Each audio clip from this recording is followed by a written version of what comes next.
सभा के अध्यक्ष, साथी सुशील गुर्जर सर्व कर्मचारी संघ के जिला प्रधान, साथी सुल्तान सिंह जी करमवीर उप प्रधान जिला के, साथी बलराज जिला सचिव, सर्व कर्मचारी संघ के ब्लॉक प्रधान साथी कपिल शर्मा और करमवीर, और भी कई चेहरे नज़र आ रहे हैं मेरे को। अध्यापक साथी जो मेरे दौर में अध्यापक संघ के अंदर आते थे तो साथी मिलते थे हर जगह हर आंदोलन के अंदर, लड़ाई के अंदर।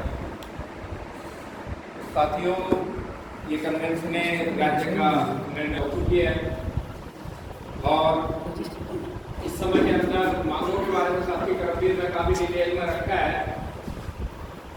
मांग पत्र रिटायर्ड कर्मचारी संघ का है, उसमें सबसे बड़ी बात यह है कि रिटायर्ड कर्मचारी संघ के मांग पत्र में प्रमुख मांगों में से कर्मचारियों की पेंशन का मुद्दा है, ओपीएम, जो रेगुलर कर्मचारी है। क्योंकि हमारी सोच ये है कि ये पेंशन जो जिनको नहीं मिलती कर्मचारियों को, उन पर भी लागू होनी चाहिए। अगर ये उन पर लागू नहीं होती है तो आने वाले समय में हो सकता है हमारी पेंशन पर भी संकट पैदा हो, क्योंकि जैसे जैसे हमारी संख्या घटती चली जाएगी सरकार के निशाने पर फिर हम ही होंगे।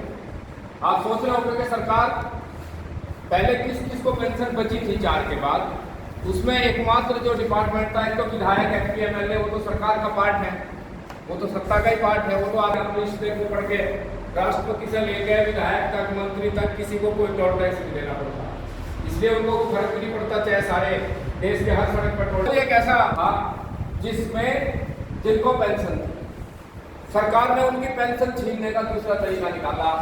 वहां पर क्या कर दिया कि भाई फौज में भर्ती नहीं होगी, अब फौज में कौन जाएगा? अग्निवीर जाएगा। अब वो अग्निवीर क्या है? अग्निवीर ये है कि 4 साल या 5 साल की नौकरी करेगा, वो 4 साल के बाद उसका रिव्यू करेंगे, कुछ को उसमें से रख लेंगे, बाकियों को वापस भेज देंगे। मतलब वो किसी भी एक तरह से कहीं का नहीं रहेगा। अपना टाइम याद करके देखो, हम लोग एडॉक पे आए थे, साथी करमवीर जिक्र कर रहे थे 84, 85, 86, उससे पहले भी आए थे, 82 में आए थे, तो लड़ाई लड़ी सरकार से, तो 86 में साथी रेगुलर हुए, फिर 88 में रेगुलर हुए, और फिर 91 के अंदर बड़ा हिस्सा जो बच गया था सारा वो 91 में रेगुलर हो गया था। 91 के अंदर कोई डिपार्टमेंट के अंदर कर्मचारी नहीं बचा था जो पक्का ना था, और सुप्रीम कोर्ट ने भी अपने फैसले में कहा था कि भाई आगे से रेगुलर भर्ती होगी, लेकिन वो थोड़े दिन चली। 96 में आके फिर सरकार ने 89 डेज पर लगाने शुरू कर दिए, फिर वो कच्चे, फिर 2003 में आकर के वो पक्के हुए। तो इस तरह, लेकिन क्या था कि लड़ाई थी, तो उसके बाद 14 में पक्के हुए। तो ये था कि गैप के बाद कोई भी सरकार आती थी, हम लड़ाई लड़ते थे, पक्के हो जाते थे कर्मचारी। लेकिन यदि इस सरकार के 10 साल में देखो तो मतलब एक फर्क है। हम ये बात सही है, साथी सुल्तान ने भी कही है कि हम हर कोई ऐसी सरकार नहीं बची है। मतलब 86 में बंसीलाल था, उसके साथ कुछ लाठियां और पक्के हुए, बाद में अपनी मांगे लागू कराई।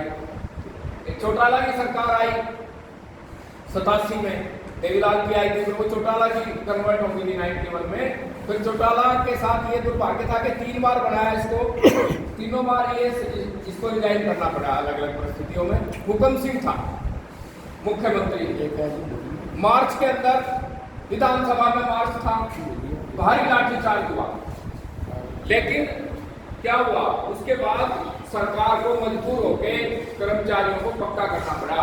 जून में चिट्ठी निकली थी बैक डेट से। उसके बाद भजनलाल की सरकार आई, तो साथी बात कर रहे थे, किसी कर्मचारी ने कहा भजनलाल की बढ़िया थी, उस बढ़िया सरकार में भी 93 में हड़ताल हुई थी। साथी गवाह है जो उस टाइम पे है, 800 टीचर करनाल जिले में टर्मिनेट थे। अभी साथी सुशील कुछ बात कर रहे थे, मेरे कान में धीरे से अध्यापकों की बात हो रही थी, कह रहे थे करमवीर जो वहाँ जिले में करनिया है, तो एक ही जिला का टर्मिनेट हुए थे। इसका मतलब है कि कितने लोग हड़ताल पर गए होंगे, आप अंदाजा कर सकते हैं।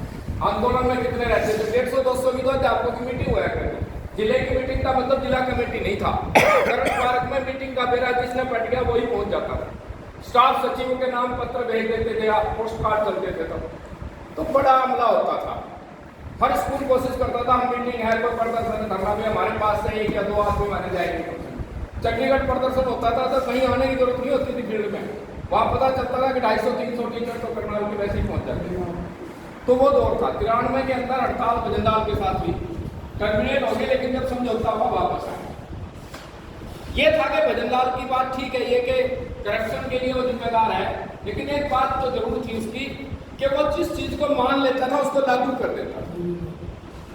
फिर दोबारा बंसीलाल आया 96 में, उसके बाद बंसीलाल की सरकार चलेगी, चौटाला की आई, चौटाला फिर सरकार में लाठियां खाई, देवीलाल वाली ने भी खाई, आपको याद होगा, नवासी के अंदर दिल्ली रैली थी, रेलवे स्टेशनों में लाठियां लगती थी, किसी को दिल्ली जाने नहीं देते थे। जो बंसीलाल ने किया था कभी काम वही काम था, छुपते छुपाते दिल्ली पहुंचे थे और बढ़िया रैली हुई। तो कोई सरकार ऐसी हुड्डा की आई, हुड्डा के अंदर भी लड़ते रहे, लेकिन इन सारी सरकारों में और आज की सरकार के चरित्र में क्या फर्क है ये समझने की जरूरत है। वो जो सरकारों का बदलाव था वो तो एक पार्टी से दूसरी पार्टी का रहा था। ये जो वर्तमान में सरकार है इसको आप ऐसा ना सोचो कि एक पार्टी गई दूसरी आई, वो ये स्थिति नहीं है। आप ये देखो कि पिछले 10 साल में कर्मचारी संघ कितनी लड़ाई लड़ रहा है, रिटायर्ड कर्मचारी संघ ने कितने प्रदर्शन, धरने, पड़ाव कितने कर लिए। जो मांगे मान मिली उनको, शुरू में खट्टर साहब ने मांग मान ली थी 65-70